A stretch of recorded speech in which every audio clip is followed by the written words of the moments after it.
I want to encourage you to endorse the scientists' warning to humanity, a third notice. So let's just read it almost exactly as the scientists wrote it, because I don't think it needs much translation. They say, life on Earth is in a planetary emergency, driven by escalating human pressures and the crossing of multiple planetary boundaries. That's the opening line from the executive summary. Not, we might have a problem in the future, not, there are some environmental challenges, a planetary emergency.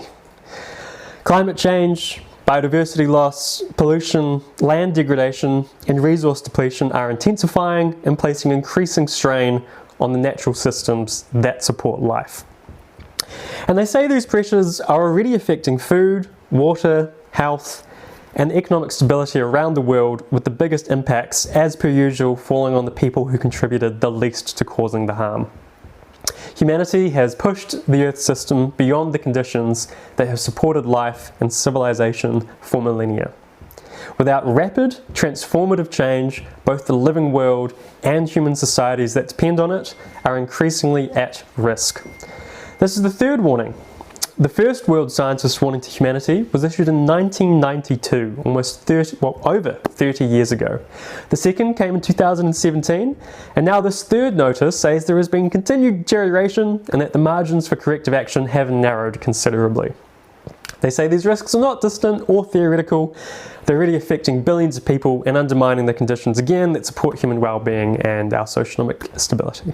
So this figure is worth stopping on, because it's basically a dashboard of what the paper calls the global vital signs of the human enterprise. Each little graph within it is showing a different pressure or trend over time. So if we look at the top row, CO2 equivalent and emissions are climbing sharply, total energy consumption is climbing, oil, coal and gas remain huge parts of that energy system, world GDP is rising dramatically, or as I like to call it, gross planet burning, GPB. There is one important positive trend: renewables are rising fast, but they are not outright replacing fossil fuels. And largely they're growing in the electricity sector, not energy as a whole. So it's not a story where absolutely nothing is improving, but within the wider picture it is looking grim. So if we look across the rest of the figure, armed conflicts are rising sharply in the recent period, ruminant livestock numbers are up, per person meat production is rising, global tree cover loss remains high and volatile, the abundance of vertebrate species is falling from the 1970 baseline to roughly a quarter of what it was then.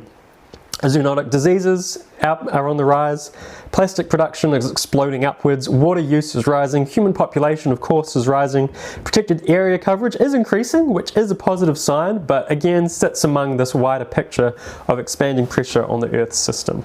So this is the point of the figure, right? It is not one isolated climate graph, it is energy, economy, food, nature, consumption, population together, and the scientists are saying these pressures interact and are not separate little problems that can be siloed and put in their own box.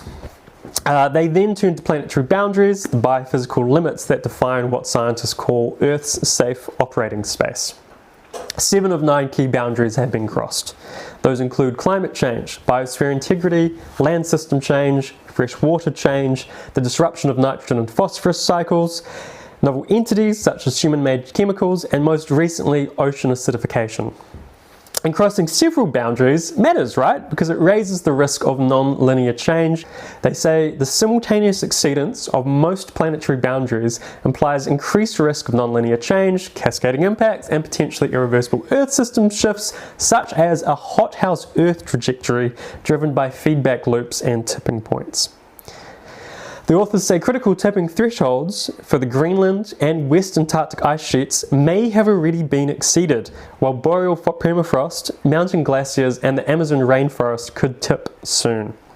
Quote, crossing such thresholds may commit the Earth system to long-term and potentially irreversible transformations that unfold gradually, meaning that current conditions can mask growing instability and that the most severe consequences may occur long after the triggering processes begin. But for me, the clearest part of the entire communication is at the end. We're no longer approaching a planetary emergency. We are living inside it. That's the message, right? This is not warning about some abstract future that begins in 2100. They're saying the emergency is here. The choices made in the coming years will determine whether humanity stabilizes the Earth system and secures a livable future for people and the rest of life on Earth.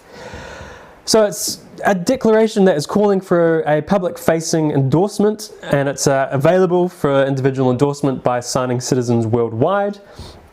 So if you agree with the warning, please sign it, then share it. Send it to your friends, your family, your workplace, your school, your local representatives, journalists, anyone that needs to understand and act on the scale of what is happening. I would argue everyone. After a lag, each signature will be posted online after that's verified.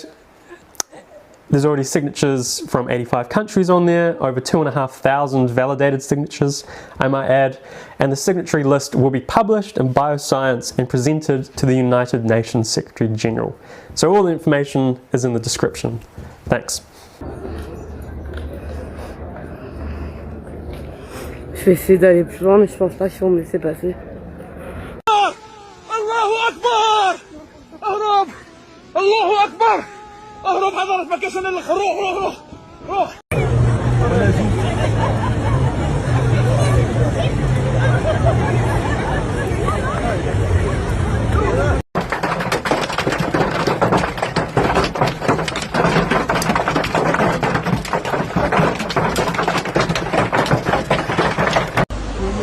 Kia silent cüzdü.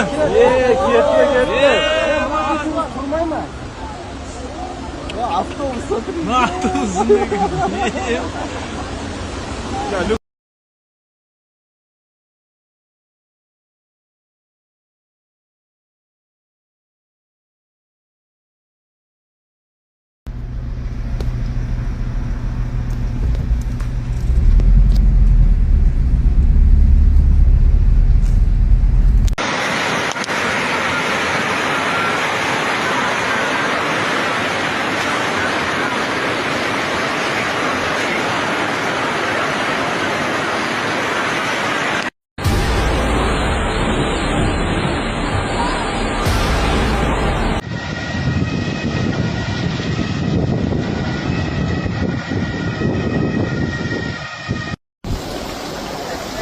Sal de ahí, sal de ahí, sal de ahí, sal de ahí.